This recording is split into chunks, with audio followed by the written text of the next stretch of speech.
Hi guys! Sa videong ito, let's talk more about boost post sa Facebook. Pag-uusapan natin dito kung ano talaga ang boost post. Ano ang purpose nito? At ipapakita ko rin sa inyo guys ang tamang paraan sa pag-boost post ngayong 2023. Ang boost post ay ang simplest way to advertise on Facebook.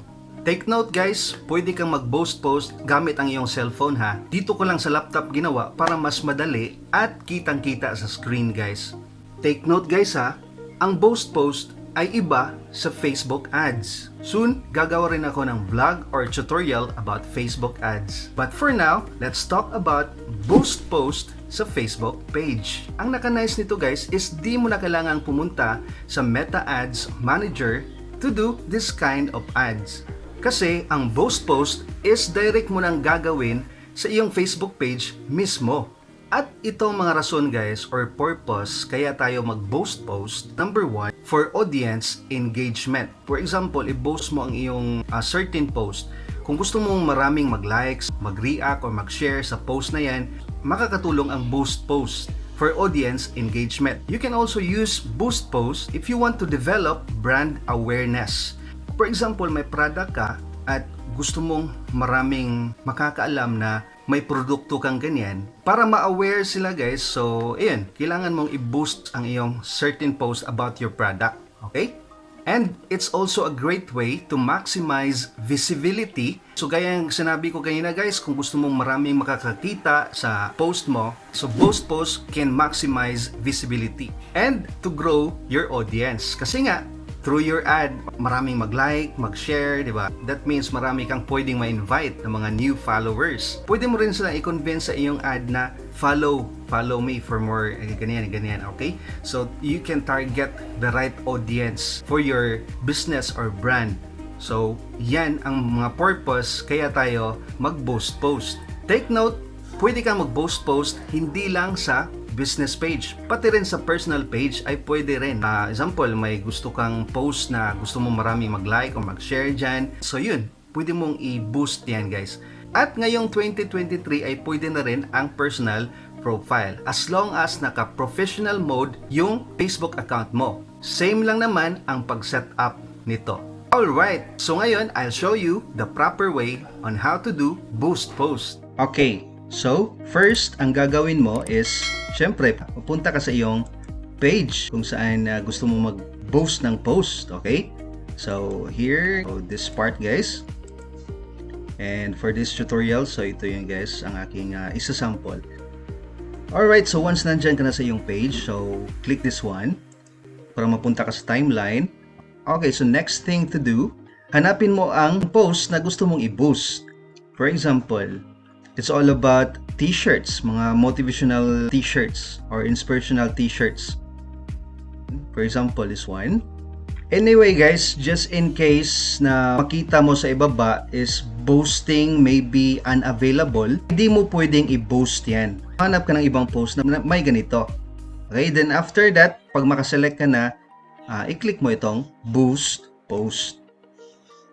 Alright, so once you're here, so ito na, mag-set up na tayo. Okay, so first, ano yung goal mo sa iyong ad? What results would you like from this ad? Ang nakaselect dito guys is automatic. Pero kung gusto mong ikaw yung mag-decide guys, so i-click mo itong change. And then maraming options dito guys. Get more messages, get more engagement, get more leads, get more website visitors, get more calls. Depende kung ano yung goal mo para sa iyong binost na post. Example, gusto mong may maraming mag-message sa iyong post. Okay, so i-click mo ito. For example naman, gusto mong maraming mag-likes, react, ayan, get more engagement. For this tutorial, so get more engagement yung pipiliin ko. After that, after you select, click mo na ang save.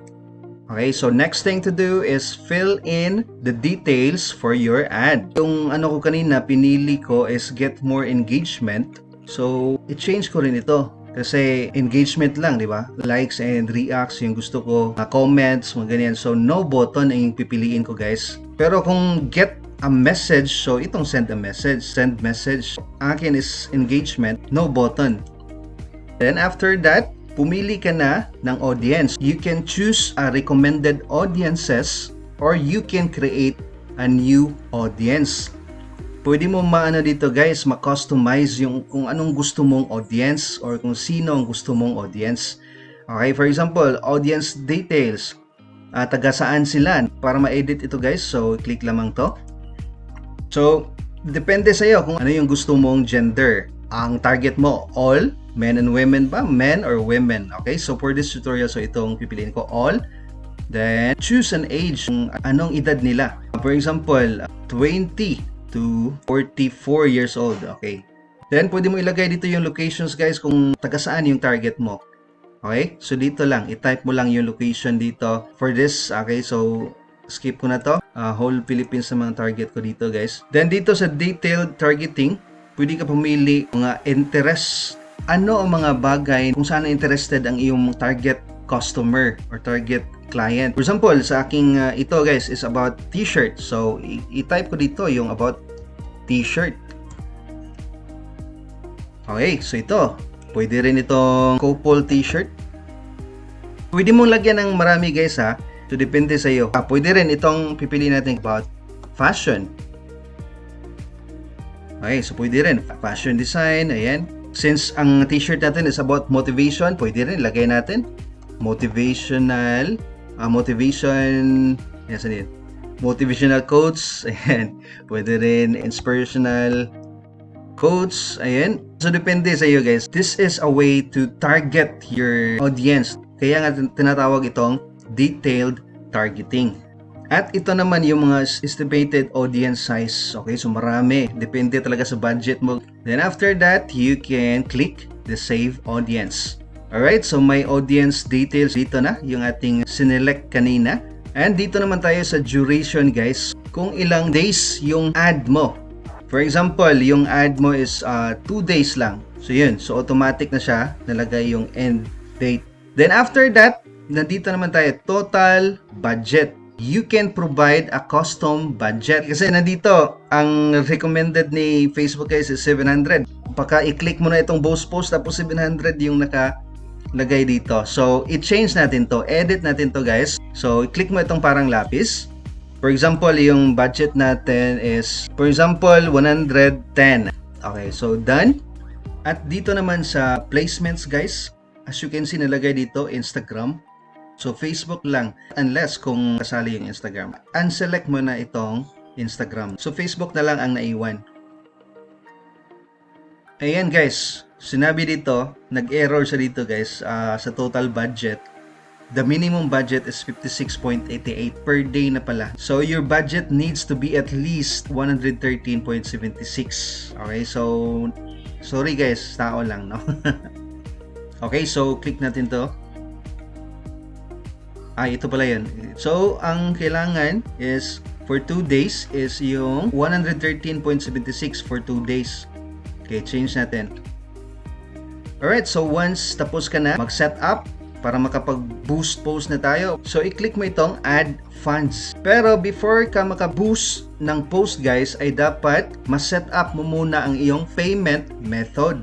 Okay, so as you can see dito guys, sa akin is naka-set up na kasi ako sa aking ads manager. Kaya, ayun, so nandito na ang aking debit card. Pwede dito yung debit card guys, credit card, Paymaya, wallet, GCash. So ayun nga, before tayo maka-add ng funds is dapat ma-set up muna natin ang ating payment method. So may tutorial ako para dyan. So i-click lamang ang link guys. Ilagay ko sa description or sa comment section guys kung paano maka-add ng payment method. So watch this tutorial guys. Okay? Di ba kanina yung nilagay kong amount is 113.76 yun guys.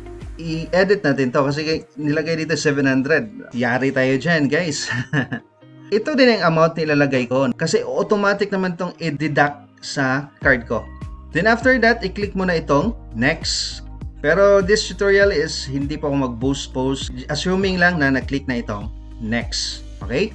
Alright, so as you can see guys, dito sa gilid guys, nandito yung estimated daily results. every day, ito yung estimated daily results niya. Ang ma-reach niya is ito.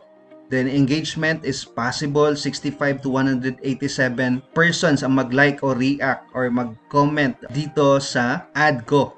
Per day yan. Ito yung estimated daily results. Alright, so ngayon kung tapos ka nang mag-set up at mag-add ng funds, we're ready now para maka-boost post na. Pwede mo na i-click itong boost post now. And then i-review yan ni Facebook. Hindi yan basta-basta approve kaagad ni Facebook. I-review pa yan. Baka kasi hindi nag-follow ng community guidelines yung ad mo kasi may mga rules si Facebook. Kung hindi ka naka-follow ng community guidelines para sa ads, so i-reject talaga yan ni Facebook. So hintayin mo lang hanggang ma-approve yung ad mo. And that's all for today's tutorial. If you learned from this video, don't forget to like and subscribe. If you want to learn more about Facebook page, panoorin mo ang iba ko pang video tutorials na nasa screen. Alright, thanks for watching guys. God bless and enjoy life.